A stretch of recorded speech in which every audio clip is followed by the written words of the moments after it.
So before playing Stormworks, I used to like games like Red Dead, Grand Theft Auto, Far Cry, Hitman, that sort of thing. But ever since getting introduced to Stormworks, I've just been exposed to some kind of creation or some type of gaming that cannot be explained otherwise. So let me go through a list and I'll tell you and show you the reasons why Stormworks ruined gaming for me. The first item on my list is unforgiving gameplay aided by good creations. So if you play single player of Stormworks, or multiplayer, doesn't matter, you don't have a million lives. I mean, it's very easy to drown or die or otherwise fail. Your creations can catch on fire, your creations could get damaged, lots of different hazards. So I found that type of gameplay, rather than being spoon-fed a certain passing credit, makes you, or ensures that you are treating the game and wins especially very seriously. You're gratified by winning. It's not ensured that you're going to win. The second option on my list is the unlimited possibilities of completing missions. There's no defined way to complete a mission or a task. You can use a helicopter, a plane, something totally creative or different to solve any of the different tasks, like cargo missions. You can use a drone, you can use a truck, you can come swoop it up with a helicopter. So there's just limitless ways of gameplay that can spark, call it realistic or creative solutions. So I love that about the game. Now the first two items on my list were more of the gameplay that comes with the game. The rest are more about the builds, because as you know that I love building. I'm a contributor to the workshop and all that stuff. So the third item is that the builds can be as simple or as complex as you desire, and the amount of testing and perfecting that goes into each one of these is just incredible. Like, for example, this creation of mine, the MV Cochrane, from the outside, like, I purposely made it look like a rust bucket, but the game let me put pivots here to open up secret compartments, put machine guns. I was just able to go crazy on the creativity. I put a elevator in the funnel that goes all the way down and services each of the floors. There's a swimming pool, there's a moon pool. All that stuff is just wild for me to be able to think about. And I've played games like the Kerbal Space Program, and I did like them, but this type of realism and integration into real life and perfecting it for tasks that are specified to real life tasks is what I really loved about this. And no other game that I could find other than like Minecraft, but even that, this Stormworks is like Minecraft on steroids for me, because it's engineering, it's architecture, it's design, all that stuff that I do even for a living as an engineer. This pretty much brings all of that into real life. Like, I do very similar things in my career as I do in Stormworks, funny enough. Minus obviously the calculations, but I have done even math and calculations for the creations in Stormworks to find the like efficiency of an engine, to find different parameters. I did math and calculations, and Stormworks lets you do that, which is crazy to me. So that's number 3, just how the complexity or the simpleness of the builds and the different types that you can build.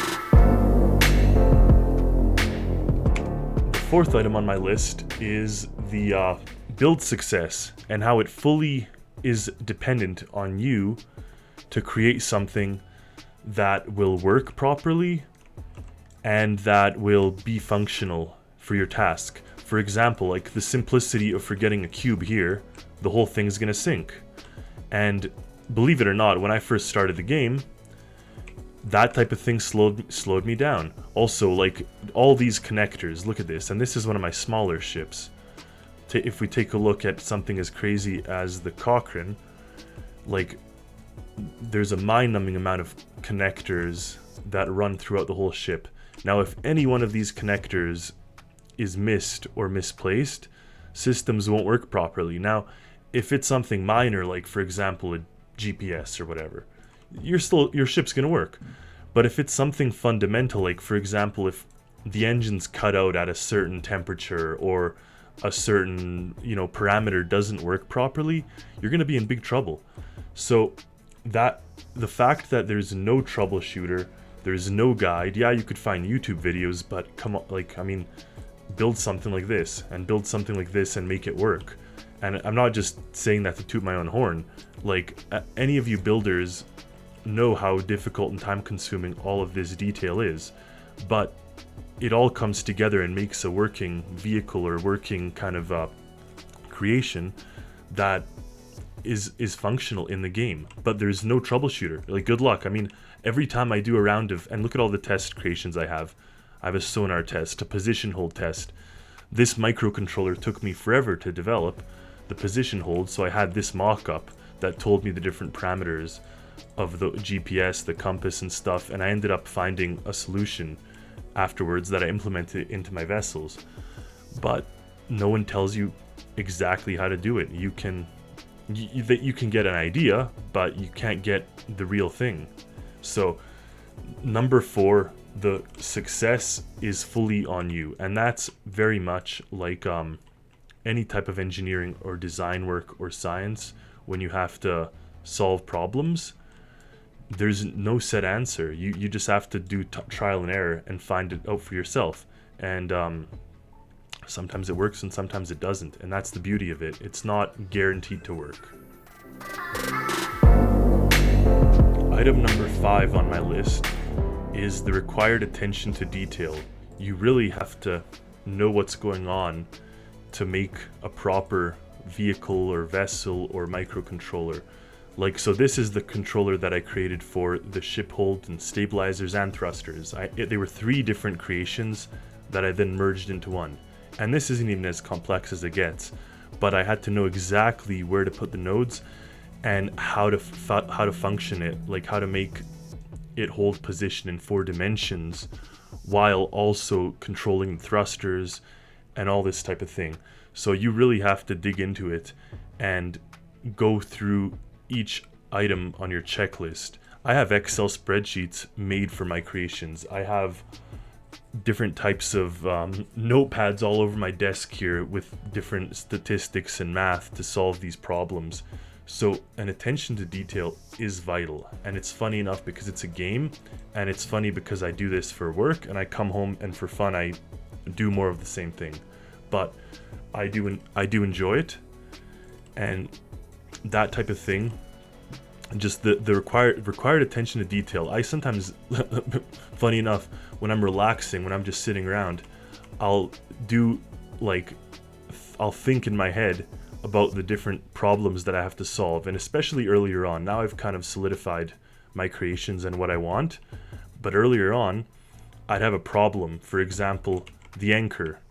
I developed a microcontroller for the anchor that takes into account all the different types of things. Like, for example, just the anchor controller alone, while it is simple enough in function, it takes into account the depth of the water.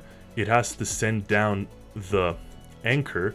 When it touches the ground and connects to the ground, it has to stop. If the water is too deep, it won't deploy. All that stuff.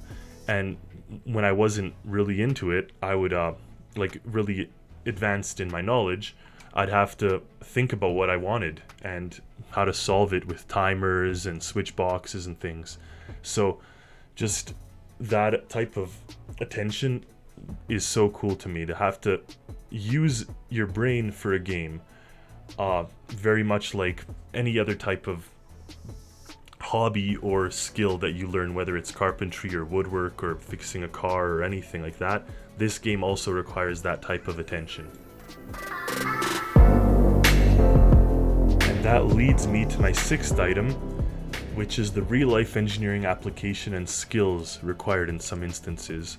So, while even a creation like this may look simple, the amount of things going on inside it and the real-life application of these different factors and things is really cool. Like the engine, for example.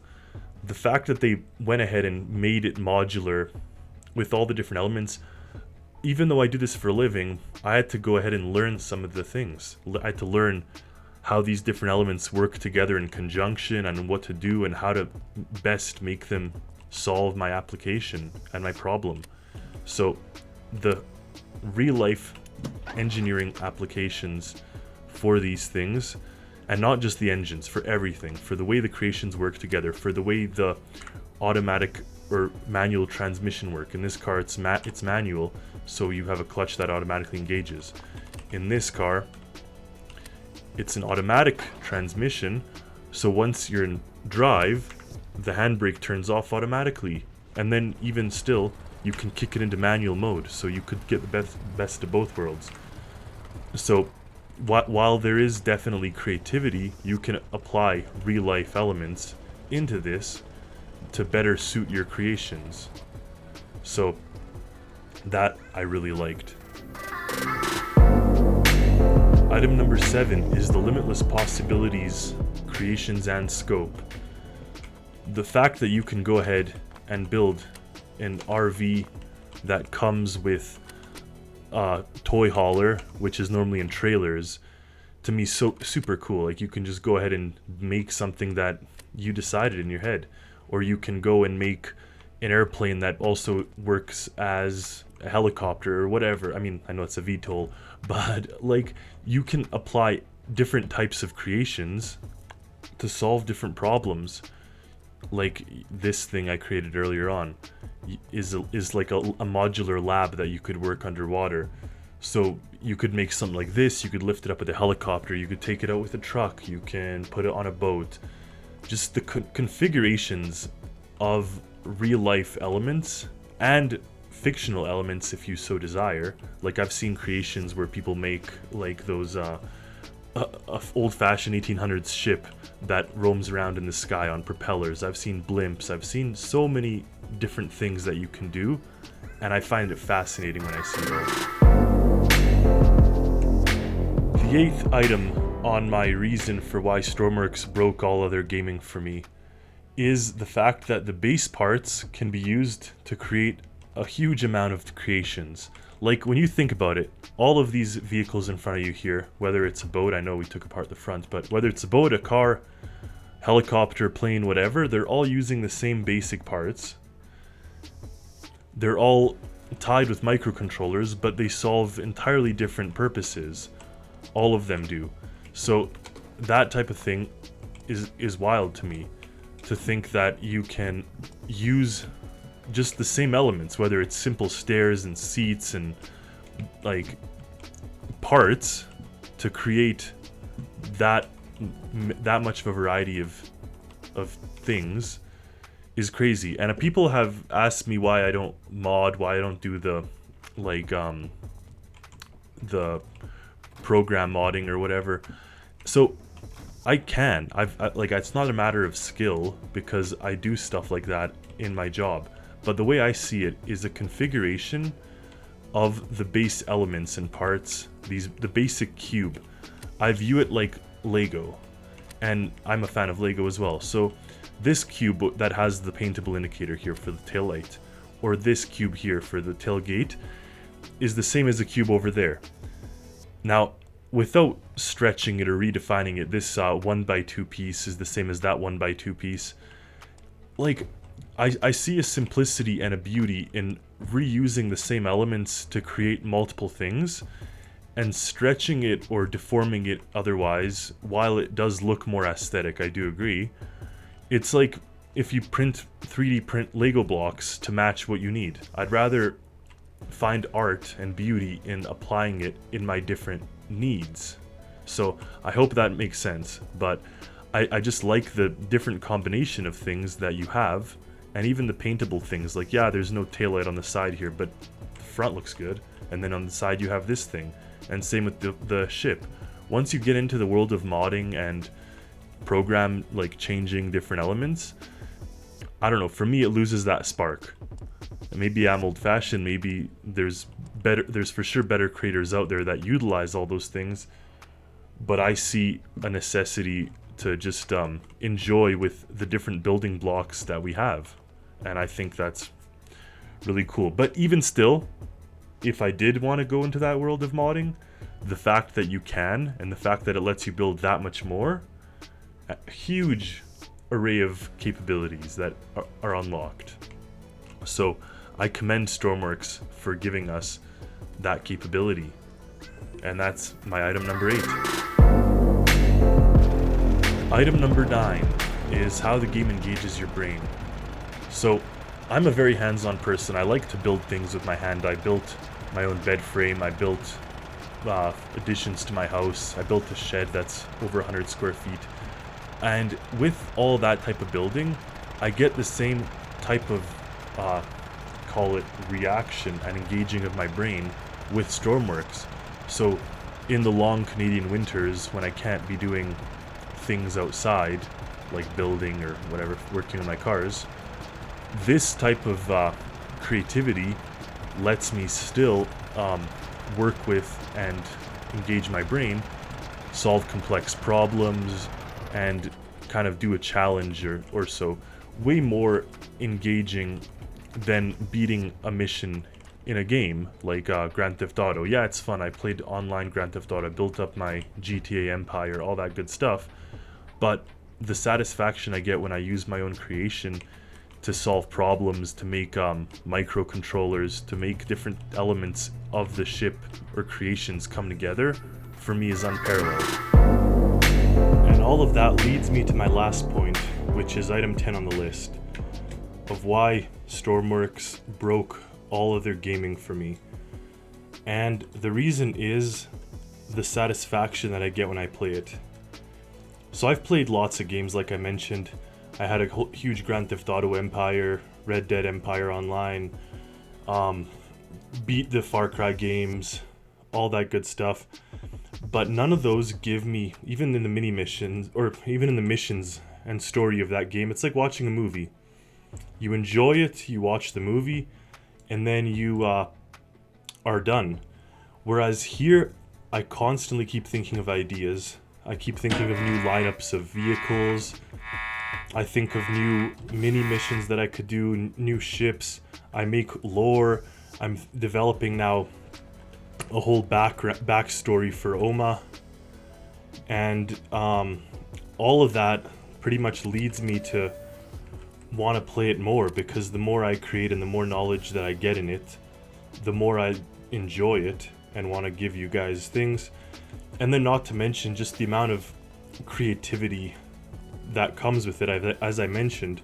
But like exploring underwater environments, I'm a huge fan of that. I'm a huge fan of the novelist Clive Cussler. He makes stories of underwater adventures and things like that, so I get inspired to do that in the game. I'm a huge automotive fan, so I get to make my own cars in this game. And all that just ties in with the amount of satisfaction that it comes with, which is just unprecedented for me, that I get to develop, like almost code my own video game. I mean, at this point I've made mini missions in the game, I've made lore, all that stuff. So that's to me the biggest reason why Stormworks broke other games. The other games just feel linear in every other way, whereas here I get to fully utilize my mind and create anything I like. So I hope you enjoyed the video. Stay tuned for more. The release of the Diving Academy will be probably within a week, so stay tuned and hope to see you again.